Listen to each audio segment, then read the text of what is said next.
Hi folks, it's Ash from BeingSwenglish, and interesting topic today regarding what's being touted as the BRITCARD. And this is the UK Labour's decision to consider reintroducing digital ID.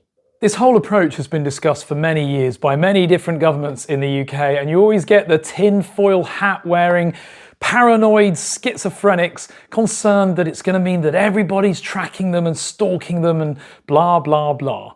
Now, quite frankly, I think that's a load of nonsense, although the government are saying that the idea behind this is to crack down on illegal working, access to public services, voting, etc., all of which will require digital ID to prove that you are who you say you are. The Brexiteers voted for Brexit to try and curb immigration, and so you'd think that the Brexiteers would be fully behind and supporting this, right?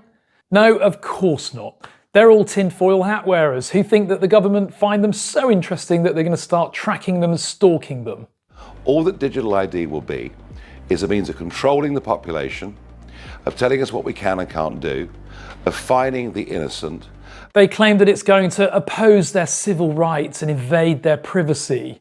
Honestly, Brexiteers, no one cares about what's going on in your private lives. They really don't. The fact is that national ID was actually compulsory in the UK during the war.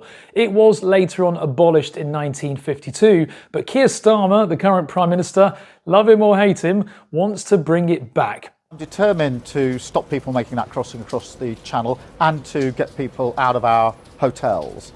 And therefore I am looking at ID cards or digital ID, because we do need to look at the pull factors. He thinks it will stop illegal crossings across the channel and get immigrants out of the hotels. I don't quite see how that works.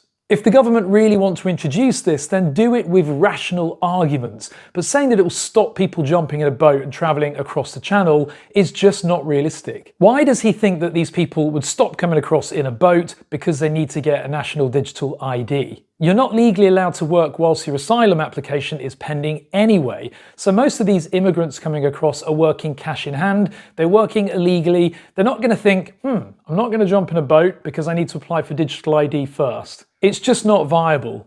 And as for getting them out of hotels, well, where else are they going to go when they've popped across the channel in a boat and now need somewhere to stay? Are you going to put them up in tents? Is that better? I think that what Keir Starmer's doing here is appealing to the irrational mind of the Brexiteer in order to get them on side, and it might just work. Let's face it, it worked for Boris and Farage when they started saying that they'll cut immigration if Brexiteers vote to leave. And since then, immigration levels have risen.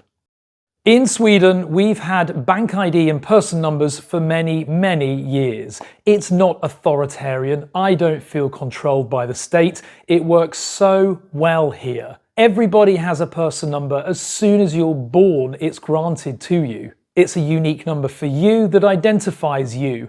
And coupled with what's called bank ID, it means that you can authenticate yourself anywhere and at any time. Every single government and even third-party institutions use the combination of person number and bank ID to authenticate you. So unlike the stupid UK systems where you need 100 different credentials to access the tax office, to access anything, here you just need a bank ID and a person number. It's as simple as that. And it's one of the most secure systems in Sweden, protected by multiple layers.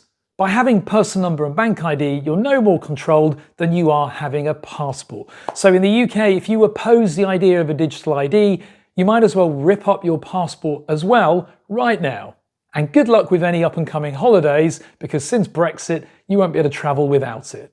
There are some valid concerns, however, about the implementation of it. The UK is not known for success in implementing new technology systems, and the NHS is one great example of that.